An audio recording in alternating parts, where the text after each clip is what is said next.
coach of our USF baseball team, Mitch Hannes. Coach, thanks so much for joining. I know you're a busy man. I appreciate your time today.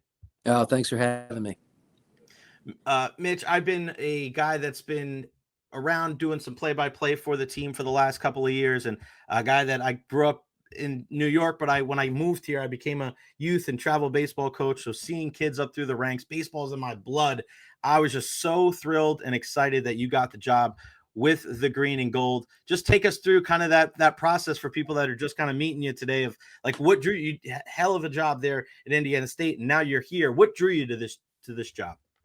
Well, I think ultimately, people draw you to a job. I think there are a lot of positives here, but I think at the end of the day, you sign on with people. And the two big components of that were Michael Kelly and Lalo Prado. I mean, those were the two guys that I spoke with about the job, and the guys that were interested in us coming down here from the Midwest, which isn't always the popular hire, but I think there was an appreciation for what we were able to do at Indiana State, and I think a lot of things lined up.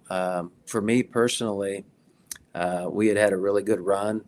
Our last club, we still had some key pieces coming back, but we lost enough that if there was ever a time that I was going to make a move, it was probably after last season.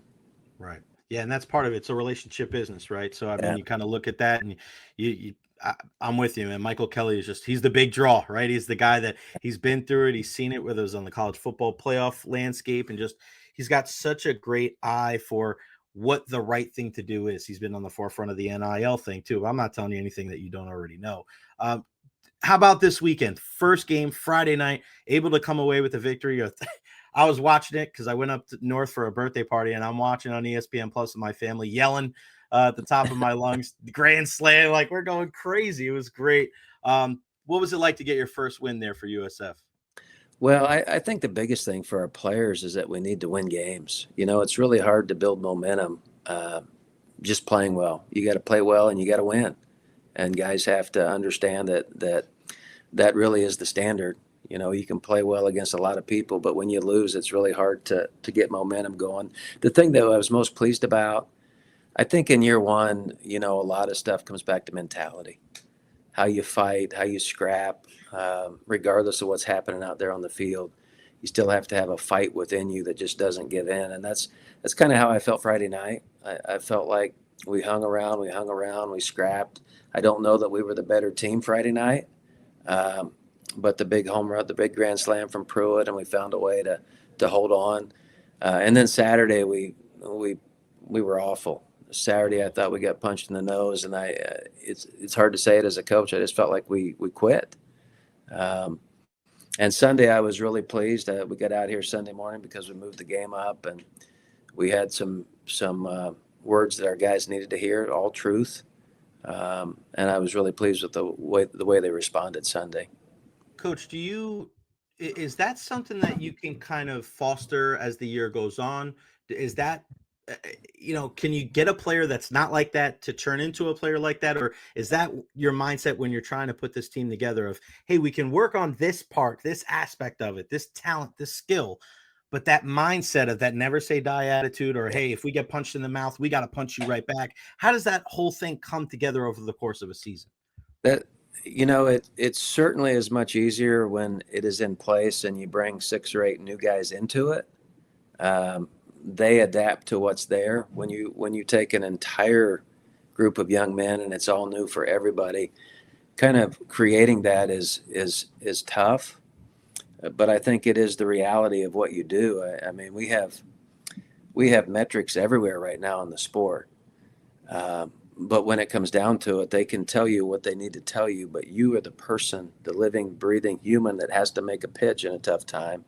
You're the guy that steps to the plate, and you got to figure out a way to put the barrel on the ball in the toughest of times, because that guy on the mound, frankly, is really, really good, and you stand very little chance. So you better take your little chance and figure out what you have to do. And I think that's what we've lost in the game. There's still a fight to it, a scrap to it.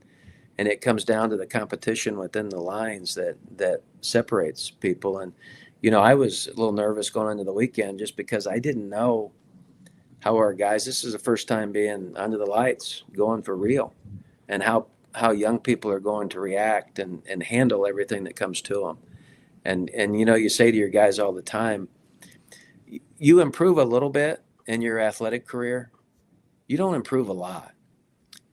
You improve a little bit all the time. The reality is we become better at what comes to us and how we handle the adversity that comes to us with experience, and you maintain poise better, and you're able to think on your feet better, and all those things that you have to do to become a really good athlete. And so that's really the mission right now, is to make sure our young men understand that. That's a great point, Coach, because I've been saying this for years. Like, the mentality it takes to be a baseball player is completely different in any other sport. You fail 7 out of 10 times, you're a Hall of Famer, right? You're making 30% of your free throws, or 30% of your field goal kicks, or making 30% of your throws, Coach. You're going to be sitting on the bench riding the pine, filling up the water for everybody else. So I'm with you, and I think that's something that, and I love that you said that. Do you feel like baseball's getting too analytically driven? Because there's something to be said, because everybody wants to put a number. This guy was 7 for 10 on a Friday night on 75-degree weather. I want a guy that, I don't care if he's 0 for 4. He's still got the mentality, the optimism. Like, I'm 0 for 4 with 4 Ks, but if I hit behind the runner or I get down a bunt in the 8th inning, I'll put my team in a position to win. Is that kind of the same mindset that you have in the kind of ever growing game that we see here? Yeah, and I think, I mean, there's a place for all the analytics, right? And I think, just like in any aspect, some people handle those analytics really well. You can give them information. Unfortunately, some of my guys are defensive linemen, and they're just going after the quarterback. And the more information I give them, the tougher it is for them to go after the quarterback. And so I think there's a fine line, and you have to figure out each person's ability to handle and dissect the information. If not, you get into information overload. And I think that's a real thing. And I think for young kids that are playing the sport, I'll just mention this one story because I think it's a really good one. Last year at Indiana State, we had a Division III kid transfer in. His name was Dom Listy. Went to North Central College in Chicago, Illinois. He had another year to play. He emailed all mid-major schools that he could, all of them. And he told me on the 6th email, I finally responded to him. Long story short, we took Dom Listy in our program. And he was a D3 kid with a chip on his shoulder that was good but not great. He ended up in our 2 hole at Indiana State playing left field, had a really good year.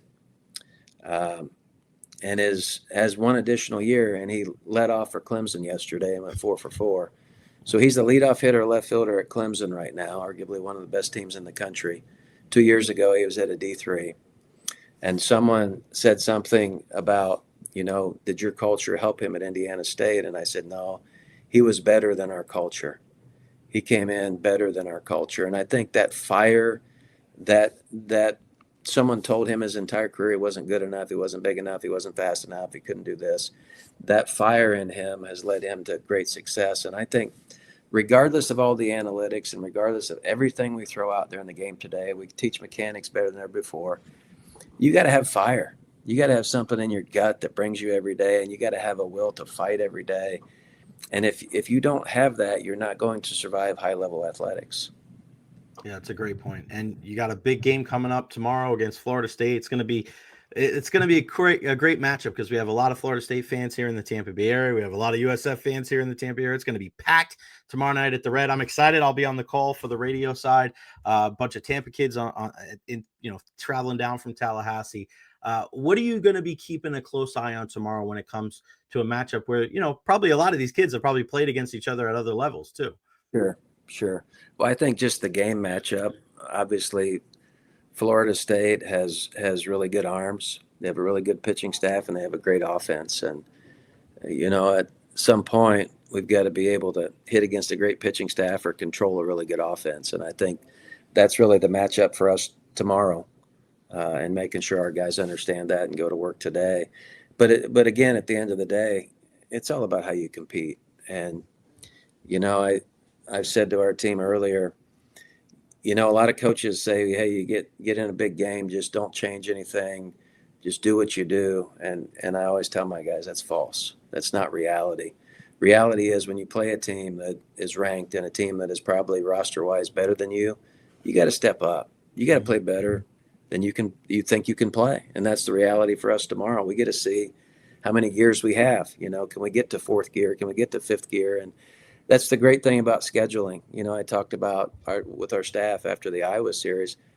You can schedule whoever on that first weekend, but you got to schedule someone good enough to expose you. And I felt like Iowa exposed us in some areas, and we can go back to work and all the things you preach to guys, you can say, that's why we talk about that. That's why we talk about that.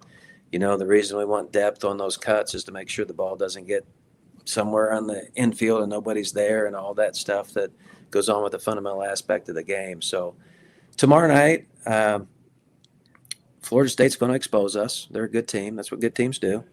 You've got to be able to plug the hole really quickly, fix the problem quickly on the fly.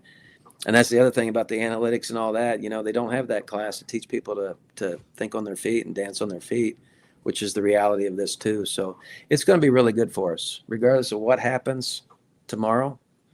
It's a great opportunity for us to get a top 10 team in here, and we're looking at it kind of that way as opposed to everything that can go wrong.